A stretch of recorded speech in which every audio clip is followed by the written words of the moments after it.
গত পরশুদিন আমরা ড্রোনের যে ঘটনাটি ঘটেছিল তার জন্য ড্রোনের ব্যবস্থা আমরা ড্রোন এখানে উড়াতে হলে সিটিএসবি পারমিশন লাগবে, মানে কমিশনার পারমিশন ছাড়া ড্রোন উড়াতে পারবে না। এটি একটি ভালো ব্যবস্থাপনা আমাদের তৈরি হয়েছে, যাতে ড্রোন দিয়ে কোনো মানে বিশৃঙ্খলা তৈরি না হয়, সেটি বা স্যাবোটেজ তৈরি না হয়, সেটির জন্য আমরা কাজ করেছি। আজকে যে জিনিসটা আপনাদেরকে জানাতে চাই, আগামী কালকে 12টার সময় আখেরি মোনাজাত হবে সূরা নিজামের যে পর্বটি, সেটি দ্বিতীয় ধাপের যেটি, সেটি আখেরি মোনাজাত 12টার সময় হবে। সেই জন্য আপনাদের মাধ্যমে সকলকে জানাতে চাই এই মোনাজাতে আপনারা শরীক হবে। ইনশাআল্লাহ আমরা নিরাপত্তা ব্যবস্থা রাখবো, সম্পূর্ণ নিরাপদে থাকবে সবাই। আর এইবার আমরা একটি জিনিস করতে চাচ্ছি, সেটি হলো যে আমরা তো আগে যে যান চলাচল কিছুটা বন্ধ করে দিতাম, ডাইভার্ট করে দিতাম। আমরা যতটা সময় পারি যান চলাচল সচল রাখবো এবং এই যান চলাচল আমরা সারাক্ষণই, বিশেষ করে বিআরটি লাইন দিয়ে আমরা সারাক্ষণই সচল রাখার চেষ্টা করব।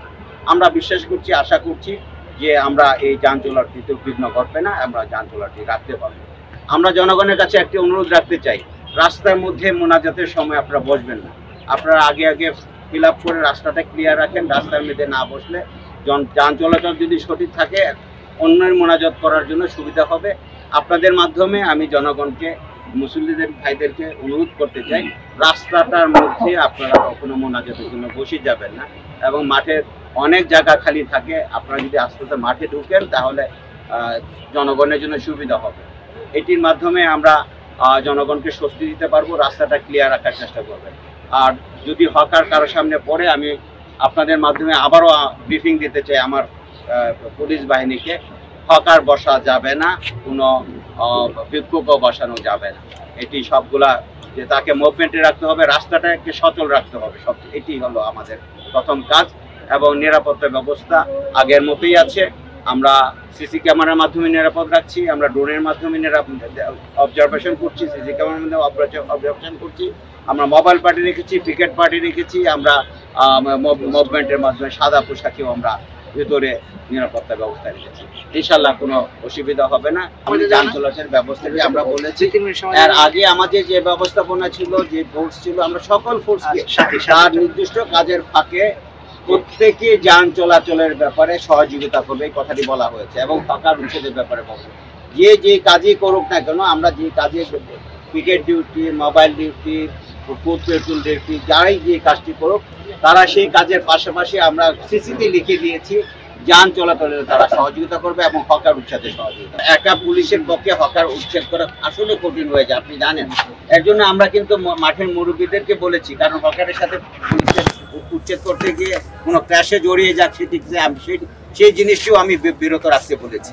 এর জন্য আমি মাঠের যে মুরব্বীরা আছে, যারা সিকিউরিটি প্রদান করছে, ওনাদের যে ভলান্টিয়ার আছে, ওনাদের সাথে নিয়ে আমরা এই কাজটি করতে চাই এবং কাজটি করছি। তার মধ্যে বসে যায়, তার জন্য তো আসলে এটা তো আমরা আমাদের নিজেদের, আমরা তো এই দেশেরই সন্তান, আমরা তো আমাদের ক্যারেক্টার জানি। একদিকে উঠিয়ে দিবেন, আরেকদিকে বসে যায়, এই তার জন্য আপনি জানেন এটি ইচ্ছা করলেও অনেক কিছু সাকসেসফুল হওয়া যায় না। আমরা 6 তারিখে সন্ধ্যায়, মানে 5 তারিখে তো আগামীকালকে 12টায় আখেরি মোনাজাত হবে। 6 তারিখে মাগরিবের আগেই আমরা মাঠ সূরা নিজামে পুলিশের কাছে, প্রশাসনের কাছে বুঝিয়ে দিবে। আমরা সেই মাঠটি বুঝে নিয়ে আমরা একদিন বাফার পয়েন্ট রেখেছি, বাফার ডে রেখেছি। মানে 7 তারিখ আমরা মাঠটি আমাদের নিয়ন্ত্রণে রাখবো, পুলিশের নিয়ন্ত্রণে পাহাড়ে রাখবো। 8 তারিখ আমরা সাদদের যে গ্রুপটি আছে তাদেরকে মাঠটি আমরা ঢুকতে দিব, তারা আবারও মাঠ সাজাবে, তারা মাঠে কাজ করবে। অনেক কিছু বিচ্ছিন্ন থাকে, ইলেকট্রিসিটি, তাদের ব্যবস্থাপনা, ওইগুলা তাদেরকে করার প্রস্তুতির ব্যবস্থা থাকে। তারা 8 তারিখ থেকে তারা কাজ করবে এবং তারা 14 থেকে 16 তারিখ পর্যন্ত মাঠে কাজ করবে।